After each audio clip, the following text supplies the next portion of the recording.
123 show with me, Noreen Mayer, this Tuesday afternoon. We're talking about something food related, but this time it's eating and drinking something that's beneficial for your health. Now, how many of you have tried Chinese herbal teas when you're feeling unwell or had a sore throat? Our next guest is a fountain of knowledge when it comes to this topic. I'd like to welcome to the studio Alan Koo, the co-founder of River Cam Chinese Medicine and Acupuncture Clinic. He's also a registered traditional Chinese medicine practitioner. Welcome to the program, Alan, and thank you very much for being with us this afternoon. Thank you, Noreen. So maybe let's really just start from the beginning. How would you describe Chinese herbal tea? Yeah, Chinese herbal tea, in Cantonese, we call it涼茶. It's actually composed of different kinds of Chinese herbs. Although it is often referred as tea, it barely contains any tea products, any tea plants. And the herbal tea usually has a dark color and a bitter taste, depending on the ingredients being infused. In general, to make it more palatable, we would add cane sugar inside. There are many kinds of herbal tea, but most of them would have some health benefits. For example, it helps disease prevention, health enhancement, as well as treatment of acute illnesses. You mentioned that they're not always bitter, but a lot of the times they're associated with that bitter taste, or not such a nice taste. Yeah, it really depends on herbs to put inside. If most of the herbs, they are bitter in taste for some reasons. In our traditional belief, we believe that bitter taste actually help clear the dampness. Okay, 燥濕. We call it 燥濕 in Chinese, and it also help remove the heat within our body, 清熱. So for we have a saying,苦口良藥. So when something that is bitter taste, there is something useful. Okay. That came into my mind as well, because they say the bitter taste would be a beneficial medicine. Exactly. Yeah. You mentioned it will help clear the dampness. What are some of the symptoms of dampness in our bodies? If somebody says to you, "I'm not feeling well," or you say, "Oh, you've got dampness," what does it feel like? Actually, dampness. In general, we refer to those dampness in the atmosphere. But sometimes, because in traditional belief, we think that human being is, interlinked to the atmosphere. So when dampness come to our body, when it becomes too excessive, then there are often some problems. For example, skin disorders like acne, eczema, and then upper respiratory disease, as well as poor bowel movement. Okay, so let's go back to Chinese herbal teas then. What is it really used for then? Can it be used for cure more serious diseases, or is it for more everyday illnesses like coughs and colds? Yeah, if we just look at the name like herbal tea, it can be quite versatile. But in Cantonese, we call it 涼茶because it's actually cooling in nature. So it actually helps clear the heat within. So any disease, any illnesses that is of certain heating nature, then would be useful. For example, like a sore throat, when you first start to have some common cold, etc., then that would be helpful, but not suitable for all diseases. Yeah. What are some of the common ingredients in these sort of herbal teas then? Where there are actually lots of choice of ingredients. It is also quite flexible for pharmacists or practitioners or just general public to choose on their own. But the most common ingredients would be as follows. I would like to introduce a few common herbal tea that is very well known to the general public. The first one would be 5-flower tea. We call it 五花茶. It's called 5-flower tea, but sometimes it contains more. But in general, there are 5 different ingredients. The first one is silk cotton, 木棉花. The second one is egg flower, 雞蛋花. And the third one, chrysanthemum, 菊花, and then acacia, 槐花, and then honeysuckle, 金銀花. All these herbs are actually of cooling nature again, help clearing the heat within our body, and then adding them together, there will be some synergistic effects that help detox and then clearing our liver. If you work overnight, you go to bed very late, then that will be something very useful. On top of that, because it contains chrysanthemum, then it helps improve vision and then of course help removing dampness and heat during summertime. that's one recipe that my grandma used to make for me as well. Good. Yeah, I really enjoyed that. Yeah, and it's also quite a common herbal tea that you see around some shops also. Yes. Yeah, 5 flower tea. So for some of our listeners, this is a popular choice. You can also try to make it. And then if you were to boil it yourself, do you add sugar cane to it as well? It really depends. It's a personal choice. But if you look at these 5 ingredients, if you boil them, it's actually quite bitter. So I would suggest you either eat dark cane sugar or like Chelsea sugar from England, or you can add rock sugar. Okay. It's really your own choice. But not really white sugar, right? Yeah, probably not. Yeah. Is there any particular reason why? Because also my grandma tells me don't use white sugar when it comes to cooking these things and stirring it into the soup or tea. Yeah, I think in traditional beliefs, we think that white sugar is really only for making food or dessert. But when it comes to something of therapeutic use, that we would probably use dark cane sugar that actually helps nourishing your digestive system, 脾胃 in our jargon.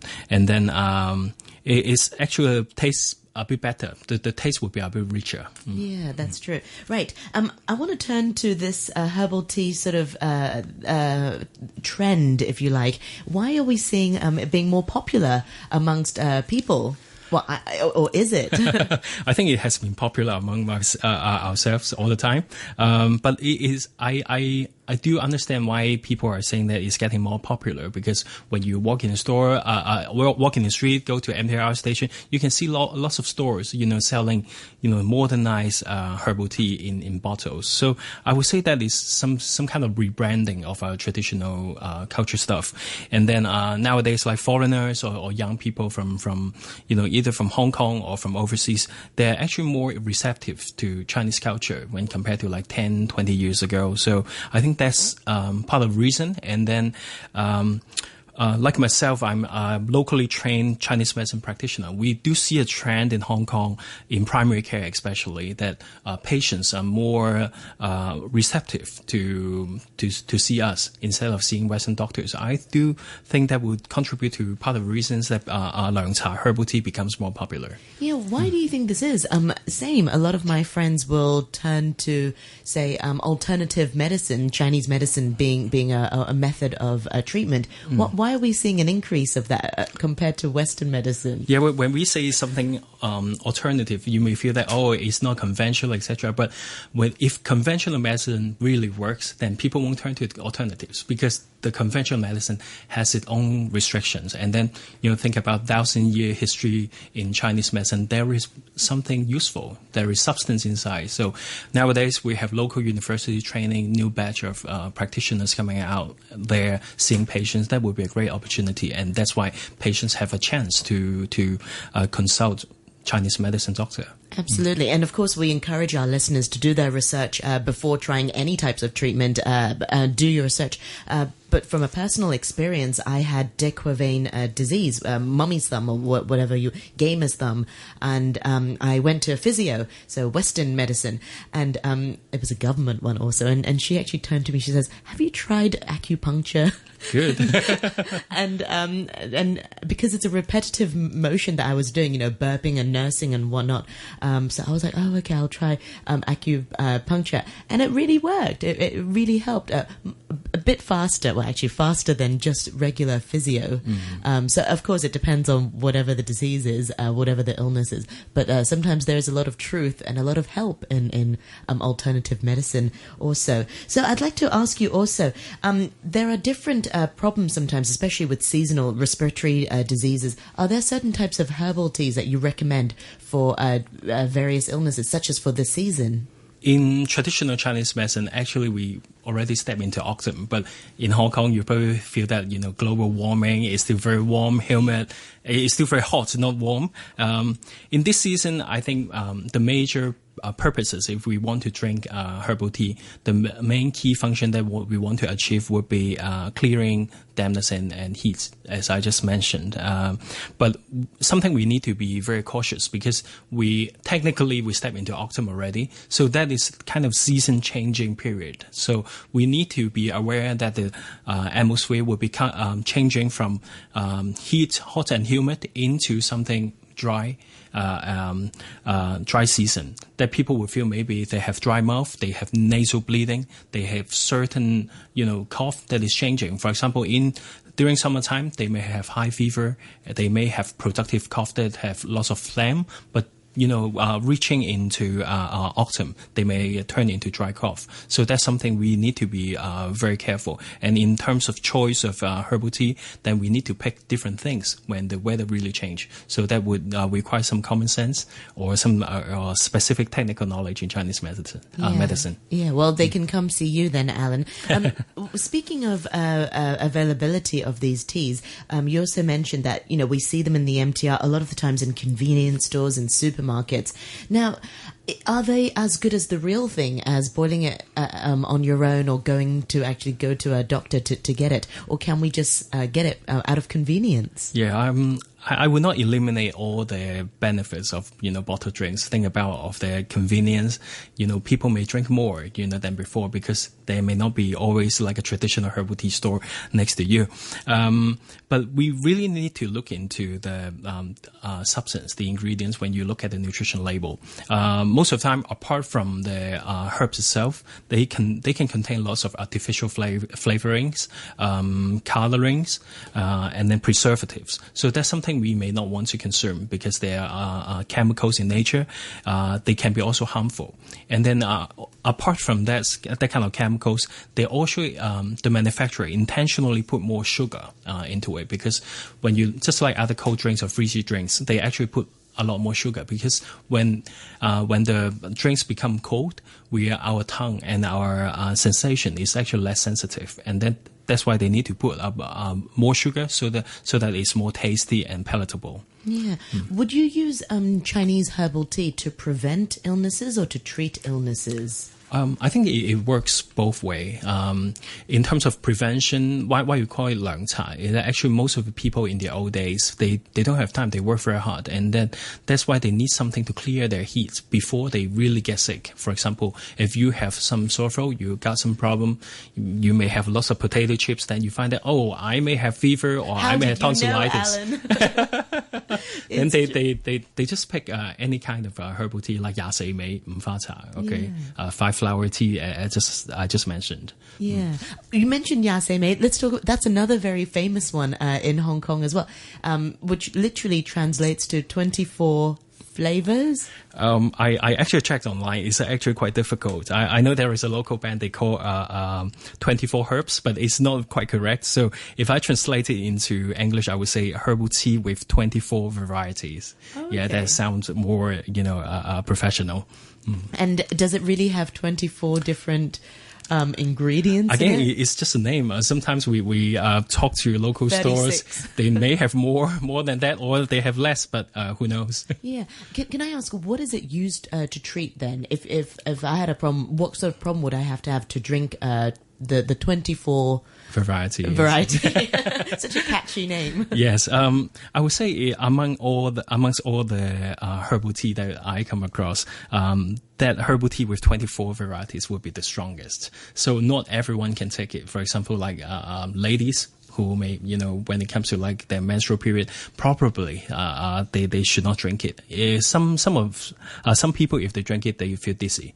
So it's actually very bitter, very cool in nature. So it used to treat some people that may have hot flushes. They feel hot all the time, even under air conditioner.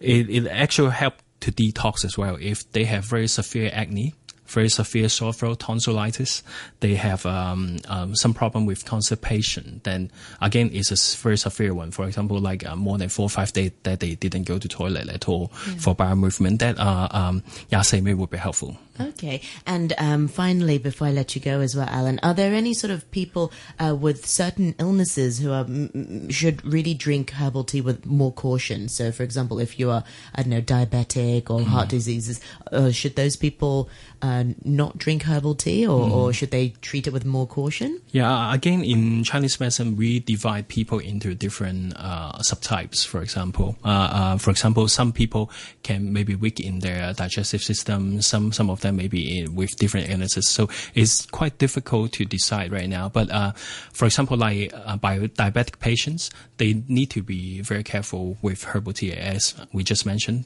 there can be lots of cane sugar, lots of sugar inside, so it may not be suitable. And for pregnant people, or even ladies who want to get pregnant, I would suggest that before they drink herbal tea, they talk to their Chinese medicine practitioner. Yeah, otherwise it's quite suitable for everyone, because 涼茶again is like a supplement. So when we were a kid, we drink 涼茶. Okay, when we grow up, we drink it. Okay, when we get older, elderly people can drink it too. Yeah. Well, remind our listeners, how can they find out more about you and the work that you do? Have you got a website also?